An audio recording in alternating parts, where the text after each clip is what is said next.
ഇന്നത്തേതൊരു requested video ആണ്. അരീക്ക പാമ്പിൻ്റെ care എങ്ങനെയെന്ന് കുറച്ച് പേര് ചോദിച്ചിട്ടുണ്ടായിരുന്നു. അതിൻ്റെ കെയർ വളരെ സിമ്പിളാണ്. അത് ചട്ടിയിൽ വളർത്തുകയാണെങ്കിലും നിലത്ത് വളർത്തുകയാണെങ്കിലും അത് ഭംഗിയായിരിക്കാൻ എന്തൊക്കെ ചെയ്യേണ്ടതെന്ന് ഈ വീഡിയോയിൽ കാണിക്കുന്നുണ്ട്.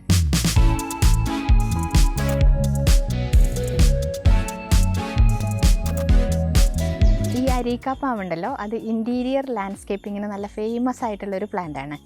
ഇപ്പോൾ ഇത് നോക്കൂ, ഇത് നിലത്താണ് നട്ടിട്ടുള്ളത്. ഇത് കണ്ടോ, നല്ല വലുതായിട്ടുണ്ട്. ഇത് ഒരേ സമയത്ത് 2 പ്ലാന്റ്സ് വാങ്ങിയതായിരുന്നു. ഒരെണ്ണത്തിൽ 2 തൈയും ഒരെണ്ണത്തിൽ 1 തൈയുമായിരുന്നു. ഒന്നിനെ ചട്ടിയിൽ വെച്ചു, ഒരെണ്ണം നിലത്ത് വെച്ചു. ആ നിലത്ത് വെച്ചതിനെ ഡിവൈഡ് ചെയ്ത് 2 എണ്ണാക്കിയിട്ട് നിലത്ത് വെച്ചു. അപ്പോൾ നോക്കൂ, അത് എന്ത് വിഗറസ് ആയിട്ടാണ് വളരുന്നത്. ചട്ടിയിലുള്ളത് കാണുമ്പോൾ മനസ്സിലാവും അതിന് ഗ്രോത്ത് ഇത്ര ഇല്ല. രണ്ടും ഒരേ വലുപ്പത്തിലുള്ള തൈ തന്നെ വാങ്ങിയതായിരുന്നു, എന്നിട്ടും ആ ഗ്രോത്തിൽ നല്ല വ്യത്യാസമുണ്ട്. ഈ പ്ലാന്റിന് ശരിക്കും വേണ്ടത് ബ്രൈറ്റ് ആയിട്ടുള്ള ഇൻഡയറക്റ്റ് ലൈറ്റാണ്. പക്ഷെ നമ്മളിതിനെ ട്രെയിൻ ചെയ്യുകയാണെങ്കിൽ, ആദ്യമേ വെയിലൊക്കെ കൊള്ളിച്ച് ശീലാക്കുകയാണെങ്കിൽ അതിന് വെയിലത്ത് വളരാനും പ്രശ്നം ഉണ്ടാവില്ല. അപ്പോൾ അത് ആദ്യം തന്നെ ട്രെയിൻ ചെയ്യണം. കുറേ സമയം അത് ഇൻഡോറിലിരുന്ന പ്ലാന്റ് നമ്മൾ പെട്ടെന്ന് പുറത്തേക്ക് വെച്ചിട്ടുണ്ടെങ്കിൽ അതിന് നല്ല സ്ട്രെസ്സും കാര്യങ്ങളുമായിട്ട് അതിൻ്റെ ഭംഗി കുറയും. അപ്പോൾ അതിൻ്റെ ട്രെയിൻ ചെയ്യുന്നിടത്താണ് കാര്യം.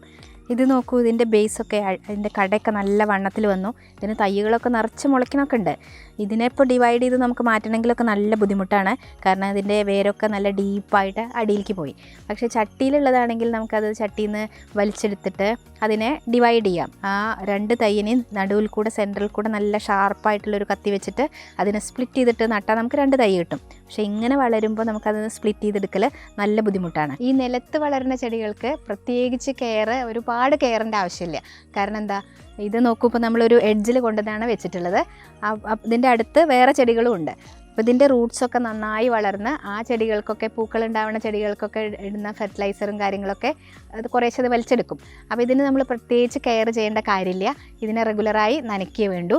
ഇത് നനയ്ക്കുക മാത്രമേ ചെയ്യാറുള്ളൂ, യാതൊരു ഫെർട്ടിലൈസേഴ്സും ആഡ് ചെയ്യാറില്ല. പിന്നെ അത് ഭംഗിയായി നിൽക്കാൻ അതിൽ പ്രായമായ ലീഫ് അതുകൊണ്ടോ, അപ്പോൾ അവിടെ ഒരു പ്രായമായ ലീഫുണ്ട്. അതൊക്കെ നമ്മൾക്ക് അങ്ങനത്തെയൊക്കെ കാണുമ്പോൾ അതൊക്കെ കട്ട് ചെയ്ത് കൊടുക്കുക. അത് കട്ട് ചെയ്ത് കളയുക. വേറെ എല്ലാ ലീഫും ഇതിൻ്റെ നല്ല ഗ്രീനാണ്. അപ്പോൾ ഇത് നിലത്താണല്ലോ നട്ടിട്ടുള്ളത്. ഇതിൻ്റെ അടുത്ത് തന്നെ കുറേ ചെമ്പരത്തി ചെടികളുണ്ട്. അതേപോലെ ഇവിടെ ഗ്രൗണ്ട് കവറും സെറ്റ് ചെയ്തിട്ടുണ്ട്. ഈ ഗ്രൗണ്ട് കവറിന് ഒരു പ്രത്യേകത ഉണ്ട്. ഇതിന് അറ്റ്മോസ്ഫറിക് നൈട്രജനെ മണ്ണിലേക്ക് ഫിക്സ് ചെയ്യാനുള്ള കഴിവുണ്ട്. അപ്പോൾ നൈട്രജൻ പ്ലാന്റ് ഗ്രോത്തിന് വേണ്ട ഒരു ന്യൂട്രിയൻ്റാണ്. അത് വളരെ കൂടുതൽ എമൗണ്ടിൽ വേണ്ട ഒരു ന്യൂട്രിയൻ്റാണ്. അപ്പോൾ നല്ലപോലെ നൈട്രജൻ ഇതിന് കിട്ടും. അതേപോലെ ബാക്കി ആ ചെമ്പരത്തികളൊക്കെ ഫെർട്ടിലൈസ് ചെയ്യുന്ന സമയത്ത് അതിൻ്റെ അടുത്തു നിന്നും കിട്ടും. കാരണം ഇതിൻ്റെ റൂട്ടൊക്കെ അവിടേക്കൊക്കെ എത്തിയിട്ടുണ്ടാവും. അപ്പോൾ ഇവിടെ തന്നെ അറിയാം നിങ്ങൾക്ക്, ഇതിൻ്റെ ബേസിലുള്ള ആ റൂട്ട്സൊക്കെ നല്ലപോലെ വളരുന്ന സ്ഥലത്തെ ഗ്രൗണ്ട് കവർ തന്നെ നാശമായി പോയിട്ടുണ്ട്. അതേപോലെ ഇതവിടെ പോയിട്ട് ന്യൂട്രിയൻസൊക്കെ എടുക്കുന്നുണ്ട്. അതുകൊണ്ട് ഇതിനെ ഫെർട്ടിലൈസ് ചെയ്യേണ്ട കാര്യമേ വരാറില്ല. ഇതിൻ്റെ ഗ്രോത്ത് കണ്ടാൽ അറിയാം, അത് നല്ല ഹെൽത്തിയാണ്, നല്ല ഹാപ്പി ആയിട്ടാണ് ഈ ചെടി നിൽക്കുന്നത്. ഇനി നമുക്ക് ചട്ടിയിൽ നട്ട പാമ്പിനെ കാണാം. ഇപ്പോൾ ഈ അരീക്ക പാമ്പിൻ്റെയും അതിൻ്റെയും കൂടെ വലിപ്പം നോക്കൂ. നിലത്ത് വെച്ചതിന് കൂടുതൽ വളർച്ച കിട്ടും. കാരണം എല്ലാ കണ്ടീഷൻസും അതിന് കറക്റ്റായി കിട്ടും. ഇത് ചട്ടിയിലുള്ള ന്യൂട്രിയൻസ് മാത്രമല്ലേ ഇതിന് കിട്ടുള്ളൂ. പിന്നെ അതിൻ്റെ വേരൊക്കെ അതിൽ തിങ്ങി നിറഞ്ഞിട്ടുണ്ടാവും. ഇപ്പോൾ ഇത് ഏതാണ്ട് 2 വർഷമായി വാങ്ങിയിട്ട്. ഇതിപ്പോൾ ഒരു പ്രാവശ്യമേ റിപ്പോർട്ട് ചെയ്തിട്ടുള്ളൂ. ഇനിയിപ്പോൾ അടുത്ത റിപ്പോർട്ടിങ്ങിന് വൈകിട്ടാണ് ഇരിക്കുന്നത്. കാരണം ഇതിൻ്റെ ഗ്രോത്ത് കുറഞ്ഞു. ആ ഗ്രോത്ത് കുറയുന്നതിൻ്റെ അർത്ഥം എന്താ, ഇതിൻ്റെ ഉള്ളിൽ വേരൊക്കെ തിങ്ങി നിറഞ്ഞിട്ടുണ്ടാവും. വേണ്ട ന്യൂട്രിയൻസ്, അതിൻ്റെ വേരിന് വേണ്ട സ്ഥലമൊന്നും അതിലില്ലാതെയാവും. അപ്പോൾ അടുത്ത സൈസിലേക്ക് മാറ്റണം. അല്ലെങ്കിൽ ഇതേ പോട്ടിൽ തന്നെയാണ് പോട്ട് ചെയ്യണമെന്നുണ്ടെങ്കിൽ ഇതിനെ പറിച്ച് മാറ്റിയിട്ട് ഇതിനെ ഡിവൈഡ് ചെയ്തിട്ട് കുറച്ച് വലിയ വേരുകളൊക്കെ മുറിച്ച് മാറ്റി ഇതിൽ തന്നെ ചെറുതാക്കിയിട്ട് നടാം. അപ്പോൾ ഇതേപോലത്തെ 2 സൈസുള്ള പോട്ടിലേക്ക് വെക്കേണ്ടി വരും. ഇതിനെ കണ്ടോ, ഇങ്ങനെ ഡിവൈഡ് ചെയ്യാം. 2 ഹാഫ് ആക്കിയിട്ട് നമുക്ക് ഡിവൈഡ് ചെയ്തിട്ട് നടാം. അപ്പോൾ പിന്നെ ഈ പോട്ട് തന്നെ മതിയാവും. അല്ല, ഇതിങ്ങനെ തന്നെ വലിയ പ്ലാന്റ് ആയിട്ട് ഇരിക്കണമെന്നുണ്ടെങ്കിൽ പോട്ട് സൈസ് അടുത്ത സൈസിലേക്ക് മാറ്റി അതിലേക്ക് നടണം. പിന്നെ ഇങ്ങനെ വളരുമ്പോൾ ഞാൻ പറഞ്ഞു നേരെ ന്യൂട്രിയൻസിൻ്റെ കാര്യം. പ്ലാന്റ്സിൻ്റെ വളർച്ചയ്ക്ക് ന്യൂട്രിയൻസ് വളരെ ആവശ്യമാണ്. നമ്മൾക്കും പല അസുഖങ്ങളും വരും ന്യൂട്രിയൻസ് കിട്ടിയില്ലെങ്കിൽ. അതേപോലെ ഡെഫിഷ്യൻസി ഉണ്ടായാൽ അത് നമുക്ക് പെട്ടെന്ന് മനസ്സിലാവും. ഈ ഡെഫിഷ്യൻസി ആദ്യം വരുന്നത് എന്താ, മഞ്ഞ നിറമായിട്ട്, ലീഫ് മഞ്ഞ നിറമായിട്ട്. അത് വെള്ളത്തിൻ്റെ ഡെഫിഷ്യൻസി കൊണ്ടാവാം, അല്ലെങ്കിൽ ന്യൂട്രിയൻസിൻ്റെ ആവാം. വെള്ളം ഒഴിച്ചിട്ട് ആ മഞ്ഞ നിറം മാറുന്നില്ലെങ്കിൽ നിങ്ങൾക്ക് മനസ്സിലാക്കാം അത് വെള്ളത്തിൻ്റെ കുറവ് കൊണ്ട് വന്നതല്ല. അപ്പോൾ വേണ്ടത് ഈ പച്ചനിറം നൽകണത് ആരാണ്, ക്ലോറോഫിൽ എന്ന് പറഞ്ഞിട്ടുള്ളൊരു സബ്സ്റ്റൻസാണ്. ലീഫിലുള്ള ക്ലോറോഫിലാണ് ഈ പച്ചനിറം കൊടുക്കുന്നത്. അപ്പോൾ ആ ക്ലോറോഫിലിന് ഏറ്റവും ആവശ്യമുള്ള അതിൻ്റെ ഒരു സെൻട്രൽ ആറ്റമാണ് മഗ്നീഷ്യം. ആ മഗ്നീഷ്യത്തിൻ്റെ കുറവ് വന്നാൽ ആ പച്ചനിറം കുറയും. അപ്പോൾ മഗ്നീഷ്യം കിട്ടണമെങ്കിൽ ഇതാണ് എപ്സം സോൾട്ട്. അത് നമുക്കിതിൽ ആഡ് ചെയ്യണം. അത് വളരെ കുറച്ചേ വേണ്ടൂ. വളരെ കുറച്ച് എപ്സം സോൾട്ട്, അതായത് മഗ്നീഷ്യം സൾഫേറ്റും കുറച്ച് NPKയും രണ്ടും കൂടെ വെള്ളത്തിൽ ഡിസോൾവ് ചെയ്തിട്ട് 45 ദിവസത്തിലൊരിക്കൽ നമുക്കിതിന് ഒഴിച്ചു കൊടുക്കാം. നേരെ മറിച്ച് നിലത്ത് വളർത്തുകയാണെങ്കിൽ അതിൻ്റെ ആവശ്യം വന്നിട്ടില്ല. എൻ്റെ ചെടിയുടെ അടുത്തൊക്കെ മറ്റ് ചെടികൾ ഉള്ളതുകൊണ്ടാണോ എന്നറിയില്ല. ഇനി അഥവാ അങ്ങനെ മഞ്ഞ നിറം നിങ്ങൾക്ക് ഫീൽ ചെയ്യുകയാണെങ്കിൽ ഇത് ചെയ്താൽ മതി. ഈ എപ്സം സോൾട്ടും അതേപോലെ NPKയും കുറച്ച് ഒരു 45 ദിവസത്തിലൊരിക്കലൊന്ന് ഒഴിച്ചു കൊടുക്കുക വേണ്ടു.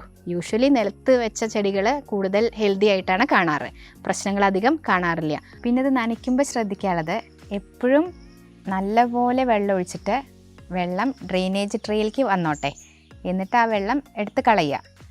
ഡ്രെയിനേജ് ട്രേയിൽ കളക്റ്റായ വെള്ളം അല്ല, നിങ്ങൾ അത് ഡബിൾ ലെയറുള്ള പോട്ടിൽ, അതായത് ഔട്ടർ പോട്ടിന് ഹോളില്ലാത്ത പോട്ടിലാണ് സെറ്റ് ചെയ്തിരിക്കുന്നതെങ്കിൽ നനയ്ക്കുമ്പോൾ ആ പോട്ടിലേക്ക് വെള്ളം കളക്റ്റ് ആയിട്ടുണ്ടെങ്കിൽ അത് എടുത്ത് കളയാൻ മറക്കരുത്.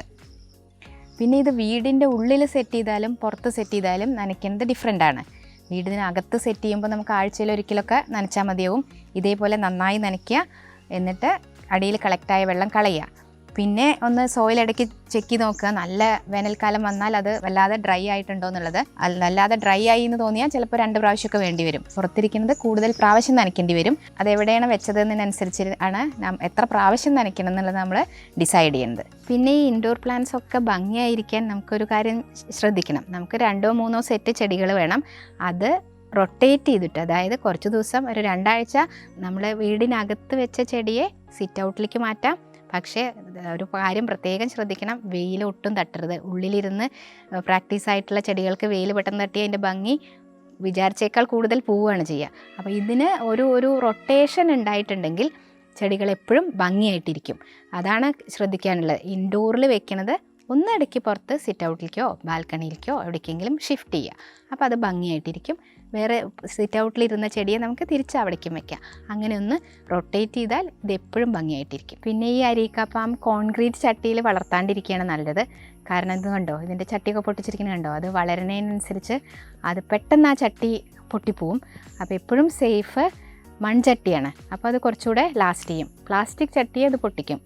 അപ്പോൾ നല്ല ക്വാളിറ്റിയുള്ള നല്ല ഫൈബർ ചട്ടി അല്ലെങ്കിൽ അത് പ്ലാസ്റ്റിക് ചട്ടി ആയാലും പൊട്ടിപ്പോവും. അപ്പോൾ എപ്പോഴും സേഫ് മൺചട്ടിയിൽ വളർത്തുകയാണ്. അല്ലെങ്കിൽ നിലത്ത് ഇതേപോലെ വളർത്താം, നല്ല ഭംഗിയായിട്ട് നിൽക്കും. അപ്പോൾ അത് ഭംഗിയായിരിക്കാൻ ആകെ 2 കാര്യങ്ങളെ ശ്രദ്ധിക്കാനുള്ളൂ. ഇതിന് മെയിനായിട്ട് വരുന്ന 2 ഇഷ്യൂസ് അതിൻ്റെ മഞ്ഞ നിറാവലും അതേപോലെ ബ്രൗൺ ടിപ്പ് വരുന്നതാണ്. അത് വെള്ളത്തിൻ്റെ പ്രശ്നം കൊണ്ടാണോ അതേപോലെ ന്യൂട്രിയൻ്റ് കുറവാണോ എന്ന് നമ്മൾ തിരിച്ചറിയണം വേണ്ടത്. ആദ്യം വെള്ളം ഒഴിച്ച് നോക്കുക. അത് ശരിയാവുന്നില്ല എന്നുണ്ടെങ്കിൽ ന്യൂട്രിയൻ ഡെഫിഷ്യൻസി ആവാം. അപ്പോൾ വളരെ കുറച്ച് NPKയും അതേപോലെ ഒരു നുള്ള് എപ്സം സോൾട്ടും. ഇത് കെമിക്കൽസാണ്, ഒരുപാട് ഉപയോഗിക്കരുത്. വളരെ കുറച്ച് ഉപയോഗിച്ചിട്ട് ഒരു 45 ദിവസത്തിലൊരിക്കൽ നമ്മൾ ഫെർട്ടിലൈസ് ചെയ്തുകൊണ്ടിരിക്കുക. അപ്പോൾ അത് ഫിക്സ് ആയി എന്നുണ്ടെങ്കിൽ നിങ്ങൾക്ക് മനസ്സിലാവും. ആ എപ്സം സോൾട്ട് ഉപയോഗിച്ച് ആ ചേഞ്ച് പെട്ടെന്ന് മഞ്ഞാറായത് നിങ്ങൾക്കൊരു 2 ആഴ്ചയിൽ തന്നെ അത് മാറി വരുന്നത് നിങ്ങൾക്ക് മനസ്സിലാവും. പക്ഷേ ഈ ബ്രൗൺ ടിപ്പ് വന്നാലുണ്ടല്ലോ, അത് ആ വന്ന ലീഫ് ശരിയാവില്ല, പുതിയത് വരുന്ന ലീഫാണ് ശരിയാവുള്ളൂ.